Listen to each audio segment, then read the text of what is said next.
Magluluto tayo ngayon ng iyan leek. Ito yung Chinese leek. At lagyan natin ng roasted pork. Let's go.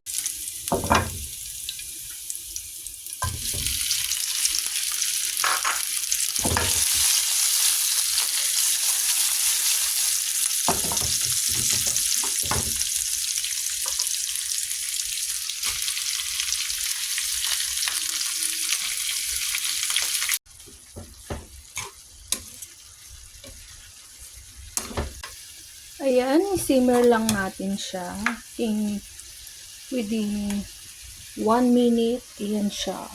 Lagyan natin ng panglasa. Siyempre, itong ating chicken seasoning powder. Ayan.